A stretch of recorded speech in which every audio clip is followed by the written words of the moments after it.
zirlai pathum na ko phran kalphung ti kan hmu a Mizoram hian ko phran kalphung phak chi alo ko phran an pui le afula kal kan tiang mi te tiang ti ve de tho si chu tiang chenga ma za ta nom thu te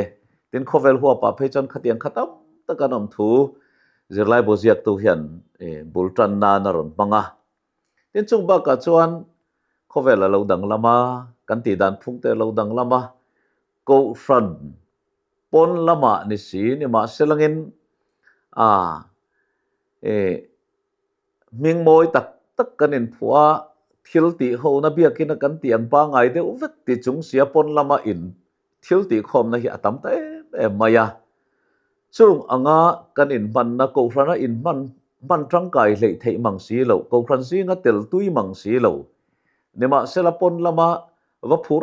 em thin te an omani ti asoya te chuan chu tiang mi te chu an phim khura ngai thu in en fi an mamo thu in bul aron trana ti chuan ko phran ni phung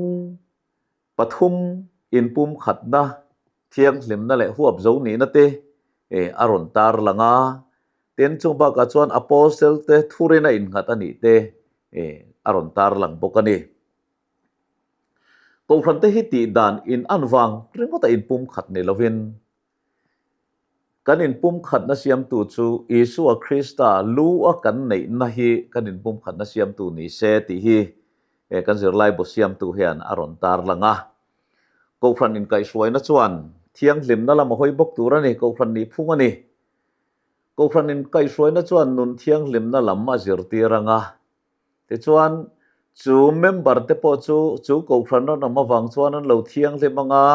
pathian du zong in an nun te chu an lo vongang ti kha ko phran ni phunga hian adot le na ni a tin chu be ba ka chuan ko phran chu huap zo ba ni ti kha kan mu le a ko phran chu nga hian mi chi sang kan oma kan vun rong te nang lova kan trong ban du zong te poi nang lova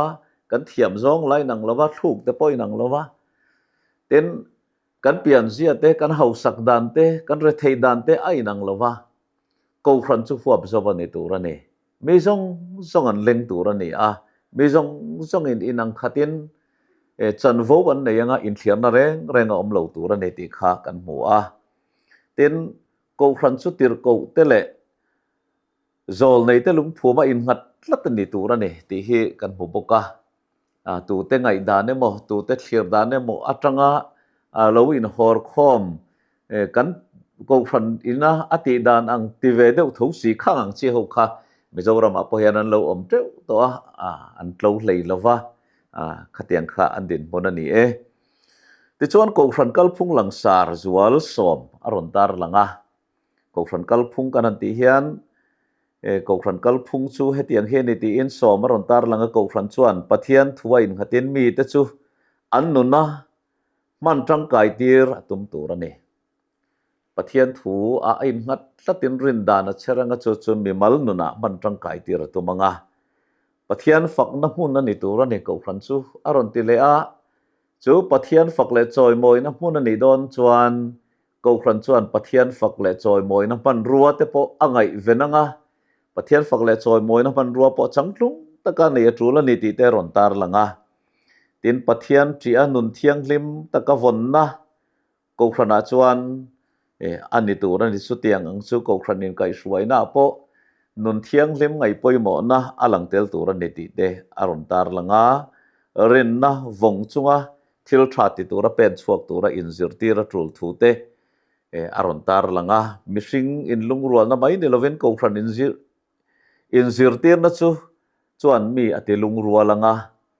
afun khomanga ke ni ho hi mi in lungrual ngai dan khat nei om khop kan ni ti ringot ne lo khan ko phran in kai suai na zo khan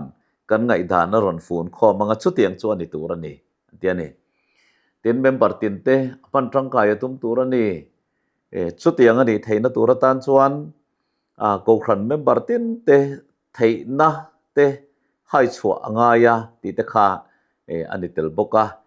mission le midang te tran pui le ngai sak ram thima rong bol kan ti te tin kan thenom khovenga kan bulmaya kan ko thran member te singa mi te tran pui le ngai sakna te ko thran in mo phurna ala ka ngai ani ti te tar langa member ring tu pui tling an ni theina tura in zirtir na tha nei tlat te hi ko thran ni phung ani ko thran kal phung tura ni tia ti chuan ko thran chu pathian in ko na phu a rong bol thin tura ni ti thu te